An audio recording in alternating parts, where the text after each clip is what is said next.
avec Jean-Pierre Bélessi. Je suis également Clégan, cadre au niveau du PPRD, parti cher à M. Joseph Kabila, les sénateurs à vie, avec comme secrétaire permanent Ramazani Emmanuel Chadari et les SPA Ferdinand Cambéré. Nous allons parler et revenir sur l'actualité politique qui reste dominée par la loi, cette proposition de loi sur la congolité, appelée abusivement, si je pourrais dire comme ça, loi Tiani. Nous allons également revenir sur la signature de la charte de l'Union sacrée. Pourquoi ne pas prendre toutes les autres actualités, notamment la réhabilitation des Théo Ngwabidj au niveau de Sud Kivu. Il y a déjà même une mention contre ces gouverneurs réhabilités au niveau des sites Kivu. On en parle également de toute la situation sociale même au niveau de la capitale, ici à Kinshasa, pourquoi pas au niveau de l'intérieur, dans la République démocratique du Congo toute entière.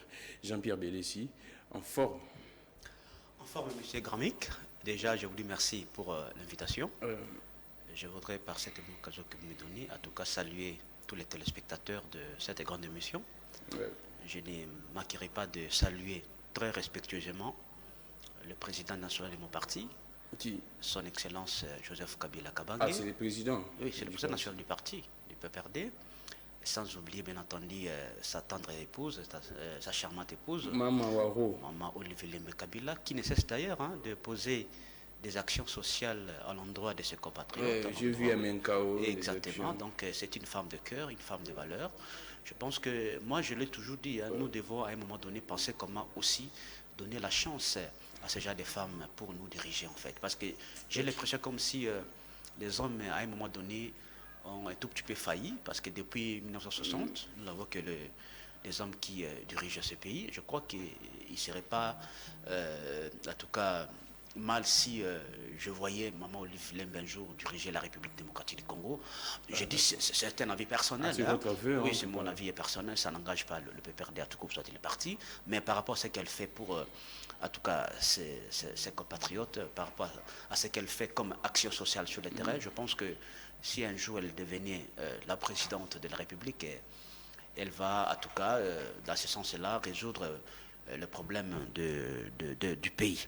Donc je ne finirai pas aussi, permettez-moi, je chute par là, mon cher ami Gramic, saluer notre secrétaire permanent, le professeur docteur Emmanuel Ramazani Chandari, qui vient à peine de rentrer à Kinshasa parce qu'il était en voyage, mais aussi toutes les autres autorités du parti. Donc une fois de plus, merci pour l'invitation, M. Gramic. Alors, merci beaucoup Jean-Pierre Bélessi. En parlant effectivement des Maman Olive, une question de curiosité. Entre Maman Olive et Joseph Kabila, qui pourrait mieux gérer la République démocratique du Congo? Bon, en fait, c'est une même personne, que ce soit Joseph Kabila, que ce soit... Là, c'est les mariages en tout cas. Non, mais je vous dis, mais c'est la même personne. En termes du travail, je dis c'est la même personne parce que déjà, ils sont unis, ils sont un, c'est ça en amour, 1 plus 1 égale 1. Donc, je ne pense pas que cette question peut créer une certaine division, je ne pense pas. Mais il est vrai aussi que... si vous voulez que je puisse mettre mon point de vue là aussi. Mais en tout cas, pour le moment, avec l'expertise, avec l'expérience politique qu'a Joseph Kabila, je pense que lui, il peut faire mieux. Ah d'accord. Joseph Kabila, l'époux, les maris, il ferait mieux que... non, je dis par rapport à son expertise, par rapport à son expérience déjà. Normal, exactement, il a déjà géré. Ans pouvoir. Exactement, il a la maîtrise du pays, donc lui peut... Merci beaucoup là. Il n'y a pas de polémique, mais nous saluons également à toutes les actions posées par Maman Olive Lembe, la première dame rurale, comme on l'a surnommée, et par ses proches également. Merci beaucoup à vous tous. Vous êtes très nombreux à suivre cette émission. Nous sommes en direct, le numéro est là. Jean-Pierre Bélessi, vous êtes juriste. Je vous ai vu avec une documentation très importante. Oui. On parle de la loi Tiani. C'est vrai, la dernière actualité sur ces sujets, c'est les propos tenus par Kyungu Mwando, Christian Mwando. C'est vrai que ça divise. Je ne sais pas, vous écoutiez mieux Swahili que moi, ou soit que beaucoup d'autres. Comment est-ce que vous pourriez interpréter? C'est vrai que je ne mettrai pas son propos ici, soit son interview là ici. Les gens estiment qu'on a essayé de dénaturer, désorienter un peu son propos. Vous, qu'est-ce que vous pourriez dire? La vraie traduction étant que swahiliphone, c'est quoi? Monsieur Gramic, une fois de plus, merci pour votre invitation. Ouais. Mais je voudrais déjà répondre à cette question, mais permettez-moi de faire quelques considérations en fait. Je vais commencer par faire quelques considérations, j'allais dire d'ordre général. C'est que moi je pense que cette proposition de loi, c'est une vaste distraction. Non, on en parlera. J'en viens, mais je vous dis que je vais répondre à cette question-là. Ouais. Déjà, je voudrais déjà poser les jalons, le décor, pour que je puisse évidemment raconter votre question. Monsieur Gramic, je vous disais tantôt ceci, que cette proposition de loi, c'est une vaste distraction. C'est-à-dire, M. Tshisekedi et son régime veulent nous détourner, n'est-ce pas, l'attention du peuple congolais par rapport à son bilan. Voyez-vous? C'est ça. Moi, je pense que le peuple congolais doit plutôt être vigilant. Et quel est le lien entre les bilans et j'en viens, parce qu'aujourd'hui, aujourd'hui, c'est dans l'exercice parlementaire. Aujourd'hui, au lieu de parler le bilan de M. Tshisekedi qui est du reste chaotique, aujourd'hui nous sommes en train de débattre sur cette proposition de loi. Personne ne vous empêche de parler de ces bilans. J'en viens, mais je vous dis qu'en tout cas, dans tous les plateaux aujourd'hui, surtout le plateau aujourd'hui à travers la République, on ne parle que de cette proposition de loi. C'est-à-dire, M. Tshisekedi devait détourner l'attention du peuple congolais, n'est-ce pas, par rapport à son bilan. Donc, je veux encore une fois de plus revenir sur des considérations personnelles, soit subjectives. Déjà, le géniteur, l'initiateur de cette proposition de loi, qui est M. Noël Tchani, déjà, selon certaines informations, c'est que ce monsieur n'est pas un citoyen congolais. Oh. Ah voilà, parce que nous avons tous... Il a dit qu'il a déjà renoncé. Mais j'en viens, je vais y arriver. Je vais y arriver, M. Gramic. Parce que nous avons tous suivi sa femme, n'est-ce pas, qui était passée dans... Exactement, elle nous a dit clairement qu'elle a eu un enfant avec ce monsieur et que cet enfant-là avait la nationalité américaine. C'est un sujet américain. Voilà, ça dit c'est un sujet américain. Il n'a aucune leçon à nous donner par rapport à la question des nationalités. Deuxième élément, le fameux député Ntsingi Mpololo. Lui aussi, selon certaines informations, c'est que c'est un citoyen angolais. Il a des souches angolaises. C'est ça la vérité. Un zombo. Un zombo. C'est ce qu'on dirait. Et non, c'est ça aussi, parce que, en tout cas, moi, je ne confirme rien. Moi aussi, je ne confirme rien, mais selon certaines informations, d'ailleurs, nous avons suivi des débats là-dessus, que c'est un citoyen aussi angolais. Lui également n'a aucune leçon. Moi, je pense, M. Gramic, que ces deux messieurs risquent d'endosser la responsabilité du chaos qui va réunir ces pays. Pourquoi vous parlez toujours du chaos? Je vais débattre calmement dans la paix. J'en viens. Il faut seulement les chaos. Exactement, parce qu'en fait, cette loi vient de plus en plus diviser les Congolais. Mais là, vous prenez la violence. On peut débattre calmement. Pas du tout. Je vais y revenir. Je vous dis, ce sont là des considérations subjectives. Ah, d'accord. Mais maintenant, moi, je suis un juriste. Je suis venu spécialement pour justement évoquer cette question du point de vue juridique. C'est ce qui m'importe d'ailleurs. Mais c'est Gramic. Comme je vous ai dit, je vais entrer dans les considérations objectives maintenant, légales. Mais chez Gramic, vous savez, une loi ordinaire ne peut nullement, je dis bien nullement, modifier et la Constitution et la loi organique. Parce que, par rapport à cette question des nationalités, la Constitution de la République, dans son article 10, a déjà réglé cette question-là des nationalités. En disant quoi? Allons-y. En disant que, effectivement, la nationalité congolaise, elle est une et exclusive. N'est-ce pas? Et ne peut pas être détenue concurremment avec une autre nationalité. Mais aussi la loi de 2004, n'est-ce pas, sur la nationalité également a déjà traité de cette question-là. C'est-à-dire, s'il y a une loi qui vient compléter, parce que par rapport à la hiérarchie des normes, n'est-ce pas, la Constitution vient en premier lieu, vous prenez la loi organique et vous prenez les lois ordinaires. C'est-à-dire, une loi ordinaire vient plutôt compléter, n'est-ce pas, soit la Constitution, soit la loi organique. Mais cette proposition de loi vient plutôt modifier, changer la Constitution. C'est-à-dire, nous disons que du point de vue légal, il y a déjà, n'est-ce pas, un conflit. Cette proposition de loi est un conflit avec la Constitution. Pour que cette proposition de loi passe, exactement, ce n'est pas exclu. J'en viens. Pour que cette proposition de loi passe, il faut commencer par revoir n'est-ce pas, les dispositions de la les dispositions, oui, les dispositions de la Constitution. Ouais. Mais maintenant, mes amis, et aussi il y a des verrous constitutionnels là au-dessus, n'est-ce pas? Parce que déjà nous sommes dans des dispositions intangibles. Non, par rapport à l'état de siège, parce que vous savez que non, on ne peut jamais changer, soit modifier la Constitution pendant soit état de siège, soit état d'urgence. C'est déjà un problème parce que vous savez très bien que jusqu'à présent, le Congo. On peut l'élever à tout moment. Mais je ne refuse pas, mais pour le moment, le Congo se retrouve dans cet état-là de siège, soit d'urgence. Mon cher ami Gramik, ça c'est le vrai problème. Mais je voudrais ici vous démontrer du point de vue de la loi.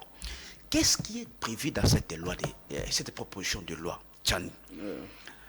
Monsieur Gramik, lorsque vous lisez, n'est-ce pas, l'article 1er de cette proposition de loi, cette proposition de loi vient directement ouvrir la nationalité congolaise. Ouais. C'est-à-dire, elle peut aujourd'hui être détenue concurremment avec d'autres nationalités. Parce que la loi Tiani ouvre... Exactement, d'une manière implicite d'ailleurs. Attendez, l'article 1er, hein, ouais. Attendez, je suis en train de regarder... ça me dérange pas, oui, en tout cas, soyez très à l'aise. Oui, président. Nous sommes en direct. Exactement. Pour vous, Jean-Pierre Vélez. Merci, Gramik. Oui. L'article 1er de cette loi dit ceci.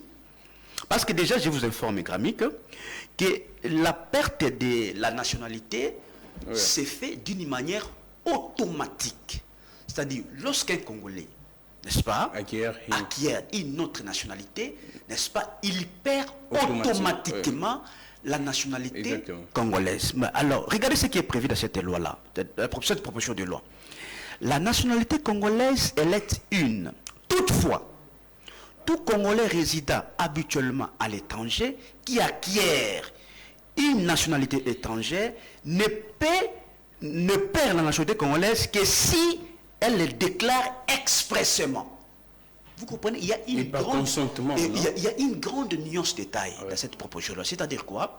C'est-à-dire, lorsqu'un Congolais acquiert, n'est-ce pas, une autre nationalité, si il ne le déclare pas expressément, c'est-à-dire... S'il ne consent pas. Exactement, c'est-à-dire il peut détenir concurremment ces deux nationalités-là. Mais c'était également le souhait du président. Pourtant, je vous ai dit... Et tous les Congolais de la diaspora le souhaitent. Mais l'article 10 de la Constitution, je vous ai dit ici, qu'il dit clairement que la nationalité congolaise, elle est une et exclusive. Et elle ne peut être détenue... C'est pourquoi je vous dis, ce sont là déjà, n'est-ce pas, un conflit avec la Constitution. C'est-à-dire, on ne peut pas déjà ouvrir la nationalité. C'est-à-dire, si une personne, tant qu'elle ne déclare pas qu'elle a renoncé, n'est-ce pas, à la nationalité congolaise, conformément à cet article, à cette disposition de la proposition de loi Tchani, c'est-à-dire, elle peut détenir concurremment ces deux nationalités. Voilà là où il y a véritablement les problèmes. Vous voyez? C'est-à-dire, jusqu'à présent, cette question, cette proposition de loi ne peut pas passer. Déjà, pour l'histoire, mon frère Gramik, que vous savez très bien que cette proposition de loi avait été rétorquée en 2021. Oui, par les experts des... Exactement, parce qu'elle n'était pas, n'est-ce pas, conforme à la Constitution, parce qu'on parle du principe de la constitutionnalité des lois. C'est-à-dire toutes les lois doivent être conformes à la Constitution. Mais dites-moi aujourd'hui, quels sont les éléments nouveaux, n'est-ce pas, qui ont fait qu'aujourd'hui, qu'on puisse aligner cette proposition de loi?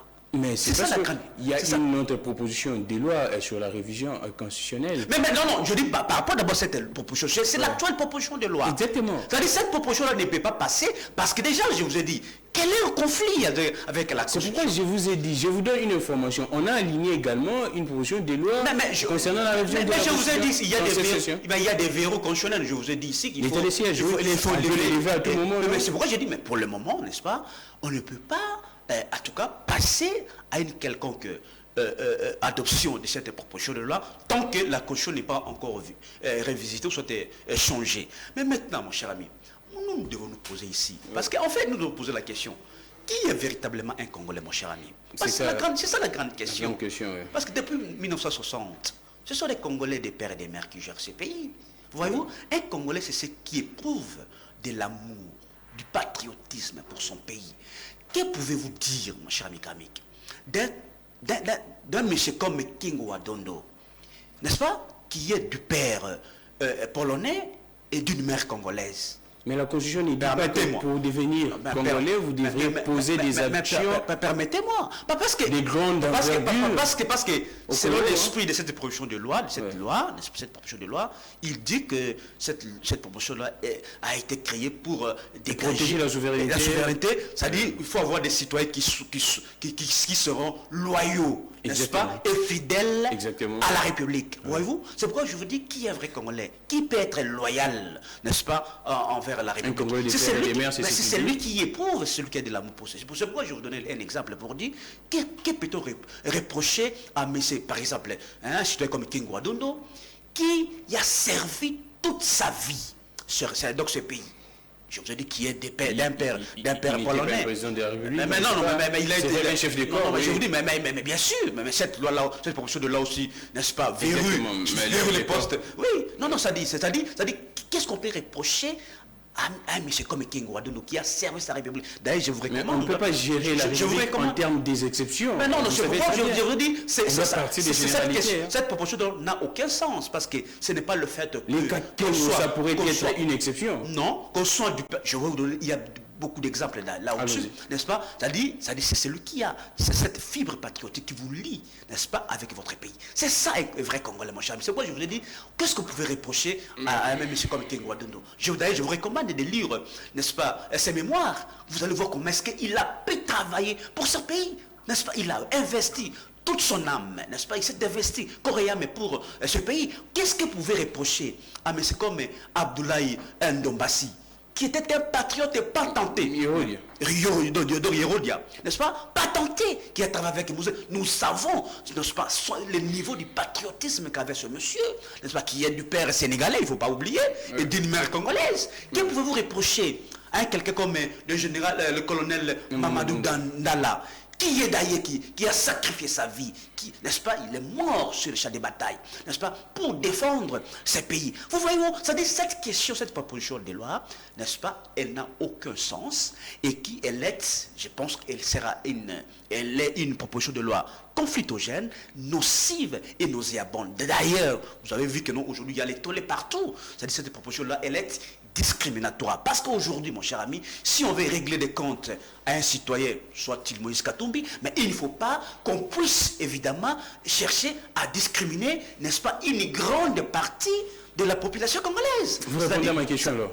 C'est-à-dire cette proposition-là, elle n'est pas la bienvenue. Moi, je ne voudrais pas revenir sur le propos de Christian Mwando, parce que c'est dit quoi exactement, en fait, l'opinion également veut savoir. Non, mais l'opinion qui n'écoute pas le Swahili. Mais en résumé, c'est qu'il en résumé, moi je ne voudrais pas. Nous sommes en train de parler la langue française, je ne voudrais pas entrer dans les Swahili. L'explication, c'est quoi? L'explication, c'est qu'on a dénaturé ces propos? Exactement, ce qui est vrai, c'est qu'il a dénoncé, n'est-ce pas, cette proposition de loi qui vient en tout cas cibler M. Moïse Katumbi. Parce que vous savez, n'est-ce pas, Moïse Katumbi. Est-ce qu'il a parlé de la sécession, vrai ou faux? Ah non, c'est faux. C'est faux. Oh, c'est faux? C'est faux. On a voulu tout simplement. Vous savez, nous sommes. Il n'a pas parlé de la sécession? Pas du tout. Pas du tout. Ce qui est vrai, c'est que vous savez que non. Chaque province a ses réalités. Vous le savez. Et nous sommes en démocratie. Chacun peut mettre sur Kungwa, Wakumanza parlait du fédéralisme. Exactement. Cela n'a pas empêché qu'il exprime son point de vue. Donc c'est un faux débat. Moi je pense qu'ici, nous devons ici plutôt évoquer cette proposition de loi qui vient de plus en plus diviser les Congolais. Moi je pense que, à mon humble avis, mon cher ami Gramik, que cette proposition viendra résoudre aucun problème. Je dis aucun problème. Nous voulons des lois qui vont justement permettre à ce que le pays avance. Dites-moi, M. Tshisekedi, entre guillemets, qui est du père et des mères, qu'est-ce qu'il fait, n'est-ce pas, comme je le dis, qu'est-ce qu'il fait en termes de la gestion du pays, n'est-ce pas? Est-ce que lui qui est de père et de mère, est-ce qu'il a déjà trouvé des solutions aux problèmes de la population congolaise? Non, mon cher ami, cette question-là n'est pas, cette proposition de loi n'est pas la bienvenue. D'ailleurs, moi je pense que les députés doivent être vigilants, parce que si ils s'hasardent, en tout cas, de voter cette proposition de loi, je pense que ces pays risquent de sombrer, mon cher ami Kramik.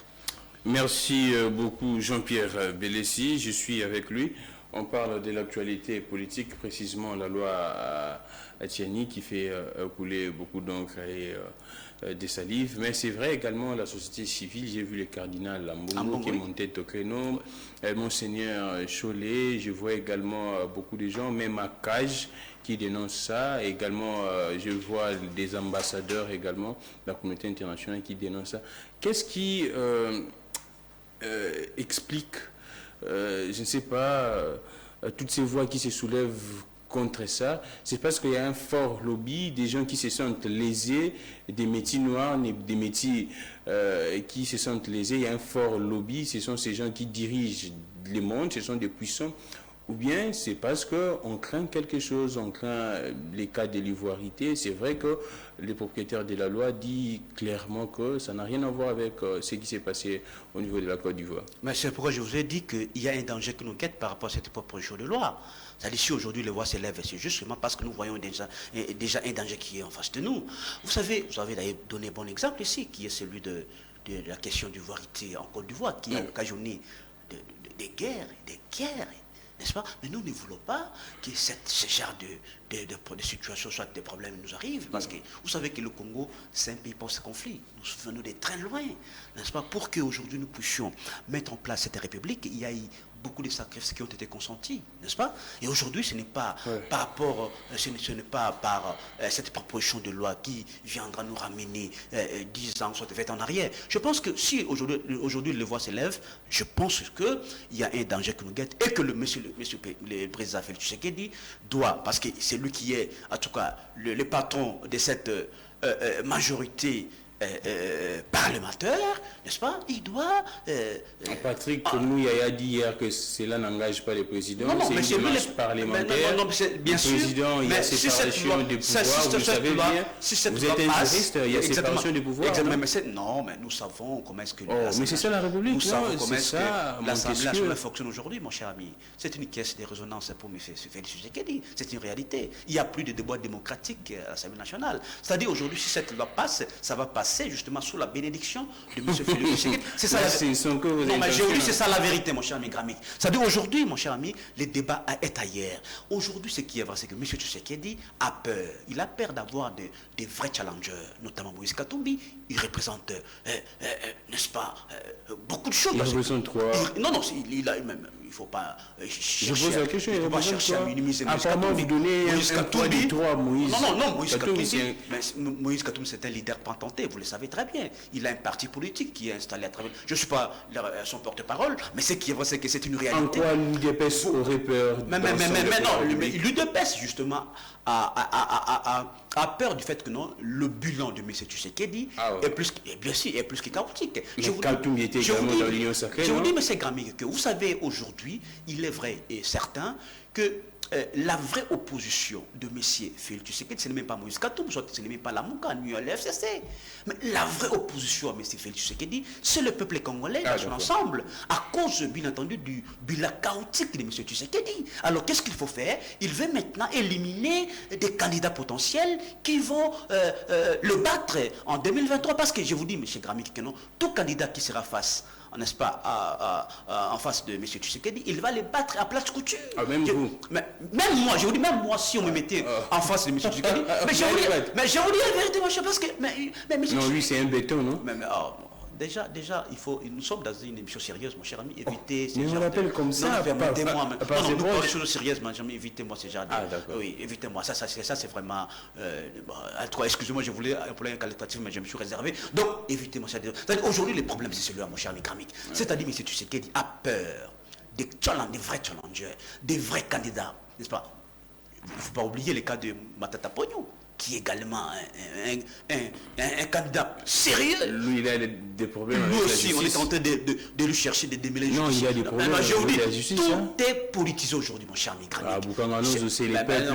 Il y a eu clameur publique, non, mon cher ami. Vous êtes un juriste, vous savez la valeur de la clameur publique, je ne suis pas l'avocat d'une Matata Pogno ni de Moïse Katumbi, mais ce qui est vrai, c'est que si nous parlons de ces deux dossiers-là, de ces deux personnalités, mon cher ami, la justice aujourd'hui, elle est plus qu'instrumentalisée. instrumentalisé. Pouvez-vous imaginer, la Cour s'est contredit. Ça s'est fait nulle part au monde, la Cour constitutionnelle. Vous savez que non, lorsqu'il y a eu l'arrêt de la Cour constitutionnelle qui dit qu'elle est incompétente de traiter cette question et qu'un autre président vient dire que la Cour est compétente, vous voyez comment est-ce que la justice, elle est plus qu'instrumentalisée. Je vous dis, je suis un juriste, ça dit, dans ce domaine-là, mon cher ami, il y a à boire et à manger. Ce qui est vrai, c'est que la Cour constitutionnelle, elle est sous le botte, aujourd'hui sous le botte de M. Tshisekedi, et qu'elle est plus que politisée, nous le savons. Vous êtes un juriste et ne crachez pas sur mais je vous dis, je peux vous démontrer. Je peux vous démontrer. C'est une institution. Hein. Mais qu'est-ce que je dis de mal ici? Mais quand vous dites que c'est sous les bottes du président, alors, c'est un féodé.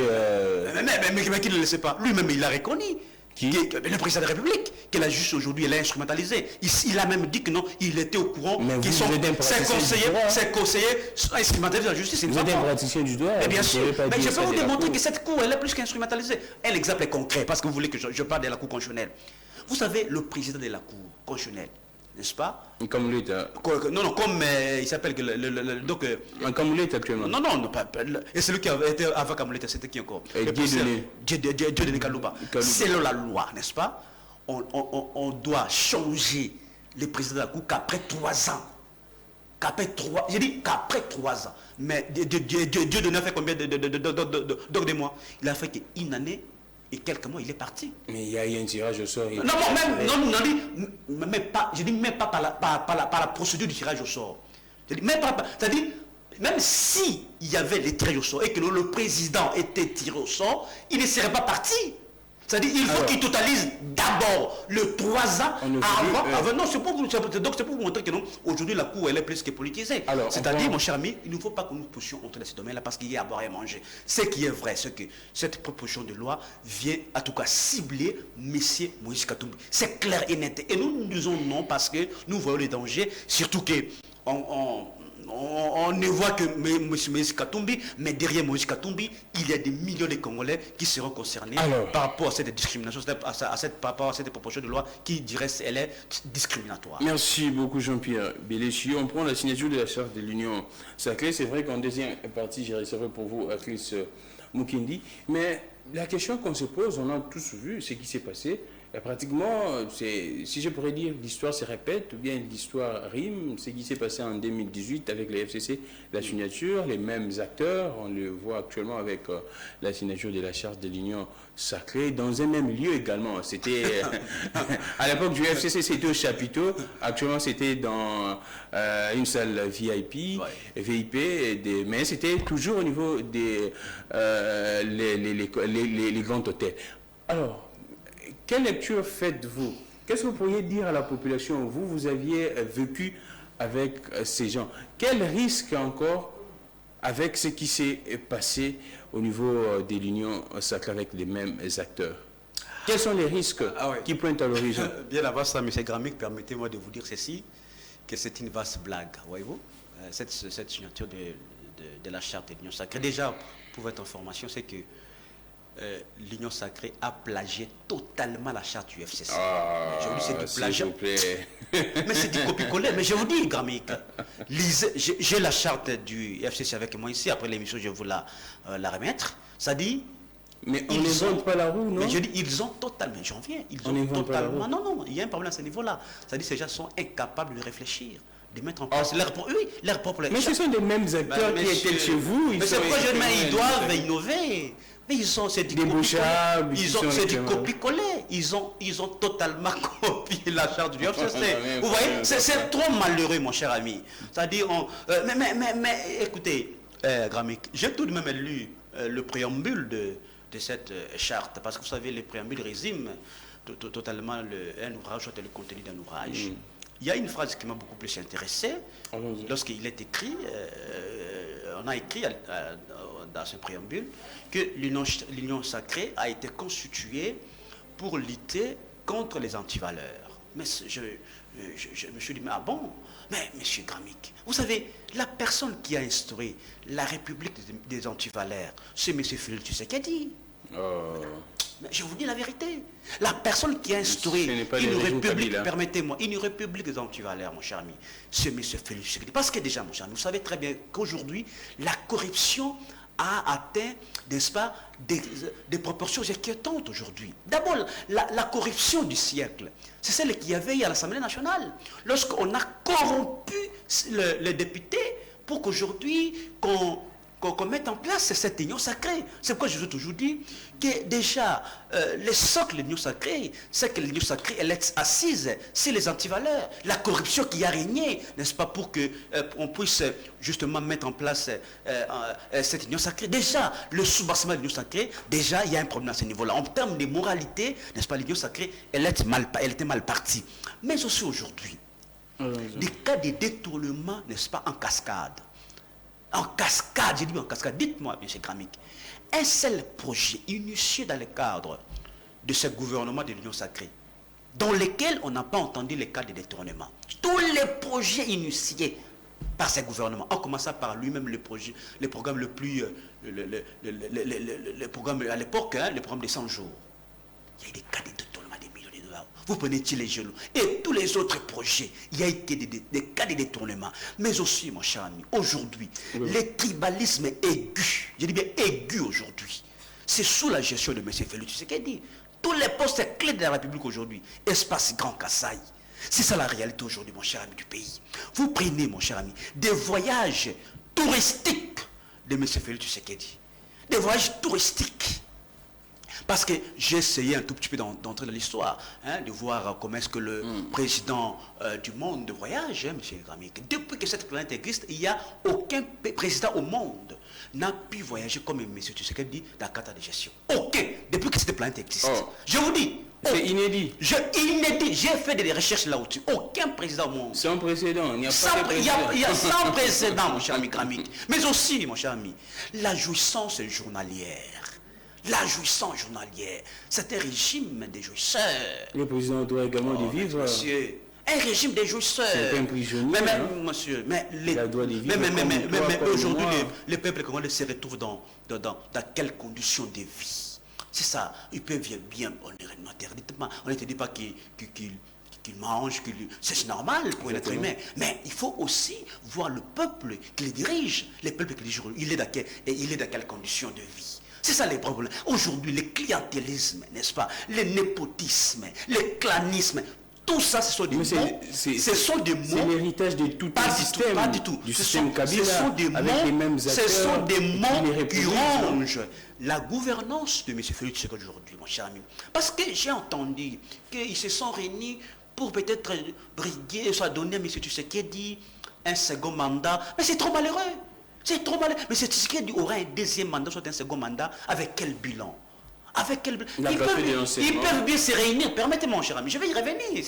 Parce que vous revenez sur cette question, la gratuité, mon cher ami. Mais c'est un bilan. Mais attendez, permettez-moi.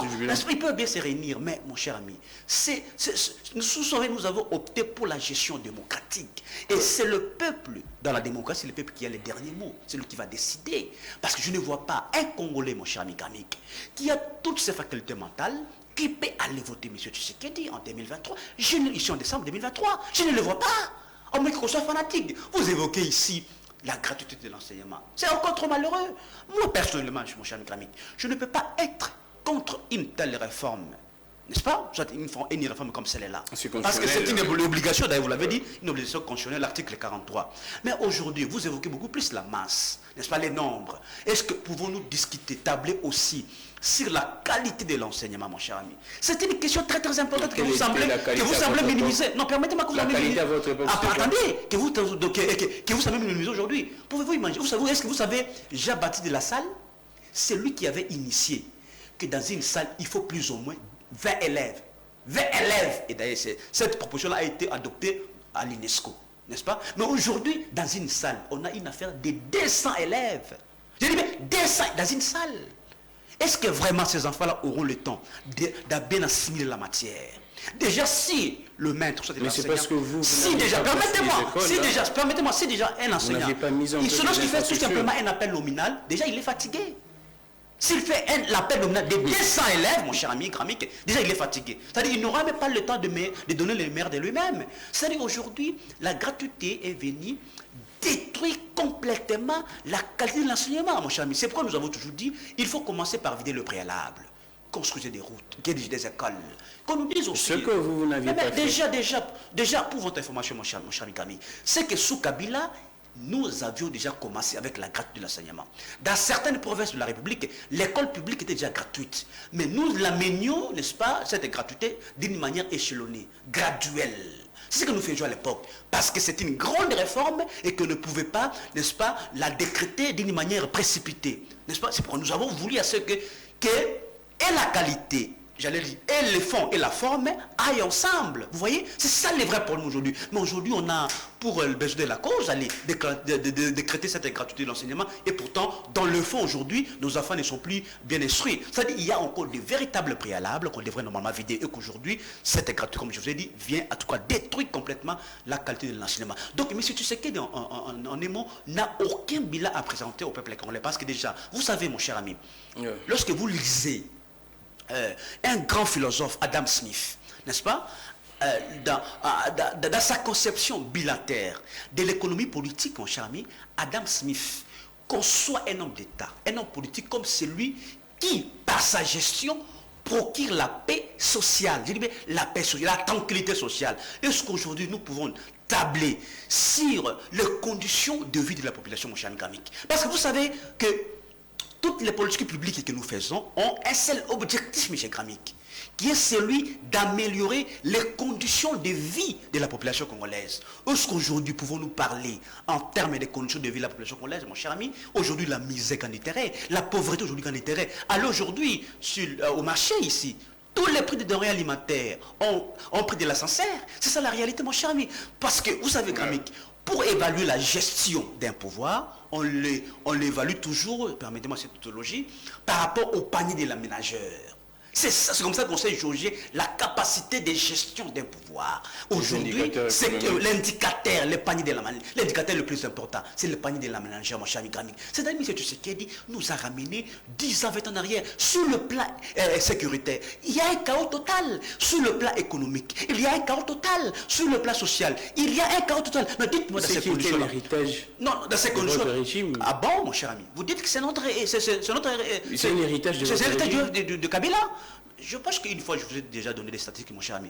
Mais c'est ce qui est déjà, mon cher ami, vous le savez, qui nous a ramenés dans les conditions de 2001. Je dis de 2001. Parce qu'aujourd'hui, il y a plusieurs armées étrangères sur les sols congolais. Je dis plusieurs. Ce sont là les conditions de 2001. Et pourtant, plusieurs armées, c'est l'EAC. Non, mais il composait de plusieurs armées étrangères. Non, c'est une structure. Non, plusieurs armées étrangères. C'est une évidence.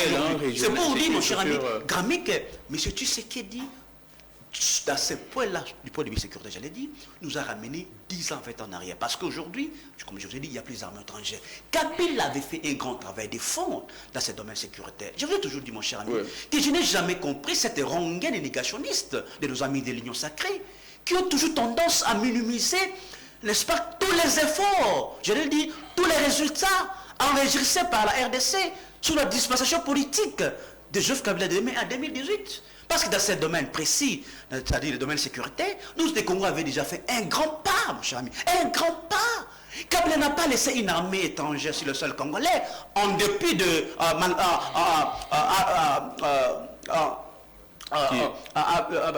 donc, il y avait que la MONUSCO.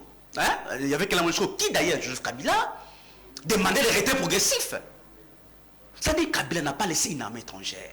Kabila a laissé une armée, les FARDC, structurée, organisée. Mais aujourd'hui, en dehors de la MONUSCO, aujourd'hui, vous dites qu'il y a la EAC qui est composée de plusieurs armées. Pouvez-vous imaginer des pays problématiques, des pays qui nous ont toujours causé du tort. Ce sont les mêmes pays que vous appelez pour qu'ils nous trouvent des solutions à nos problèmes, mon cher ami. Est-ce que nous sommes en train de réfléchir, mon cher ami? C'est-à-dire, aujourd'hui, le problème aujourd'hui, c'est M. Tshisekedi qui nous a ramené 10 ans, 20 ans. D'ailleurs, je vois la nomination de Jean-Pierre Bemba comme un piège. Parce que Jean-Pierre Bemba, n'est-ce pas, hérite d'une des situations qui sont déjà chaotiques. Une situation chaotique parce que M. Tshisekedi, déjà dans ce cercle-là, il a créé un chaos. Qu'est-ce que Jean-Pierre Bemba peut faire dans ces domaines-là de la défense? Parce que déjà, la situation elle est plus que chaotique. Parce que l'État aussi qui est déjà imparti. Vous croyez vraiment que dans 7 mois qui nous restent, qu'est-ce que Jean-Pierre Bemba peut faire dans ces domaines-là déjà qui est chaotique? C'est-à-dire, déjà, M. Jean-Pierre Bemba a été piégé par M. Félix Tshisekedi. C'est-à-dire, dans ces domaines précis, mon cher ami, ce régime n'a aucune leçon à nous donner. Parce qu'il nous a ramené 10 ans, 20 ans en arrière. Si vous voulez que je vous redonne une fois de plus des statistiques dans ce domaine sécuritaire, je peux vous les donner, mon cher ami, parce que je peux vous dire que Kabila a laissé un pays qui vivait et viable avec toutes ses frontières, hérité justement en 1960. Donc, mais aujourd'hui, ce n'est pas le cas, mon cher ami Kramik. Merci beaucoup, Jean-Pierre Belessi. On finit avec Déjà vous. On finit. Déjà, c'était la première partie. Ah, mais d'accord, une j'ai pas dernière question. Ouais. C'est vrai, on aurait appris qu'il y a eu certains couacs au niveau de ces réaménagements qui s'est fait au niveau de la police. On aurait interpellé plusieurs chefs de la police. Vous, comment vous pourriez expliquer si cela serait vrai et que l'ordonnance du président aurait rencontré certains soucis de la part de certains dirigeants au niveau de la police, et juridiquement, si je pourrais dire comme ça, quelle serait la valeur de ceux qui sont promus actuellement au niveau de la police? Parce qu'on apprendrait cela, on aurait interpellé beaucoup des dirigeants au niveau de la police compte tenu de ces ordonnances, qu'il y aurait certaines irrégularités. Bon, en fait, je ne saurais pas vous répondre sincèrement sur cette question-là parce que je ne fais pas partie du nom sacré. Mais ce qui est vrai, c'est que vous constatez comment est-ce que le pays est géré. Étant qu'un juriste... Et bien sûr, non, oui. Attendez, j'en viens. Le pays est dirigé dans une politique d'essai et erreur. On t'entend, n'est-ce pas? On ne sait pas prendre des... C'est-à-dire, moi, je ne comprends pas dans un domaine aussi sensible comme celui-là, n'est-ce pas? La police, l'armée, et qu'il y a ce genre de ratés. C'est extrêmement grave. On dit qu'il y a des gens qui sont partis en retraite. Mais c'est ce qui... ne devraient pas partir en retraite, c'est parce qu'il y a eu des... Mais il y a un problème à ce niveau-là. La bouillabaisse un peu. Non, attendez, mon cher ami.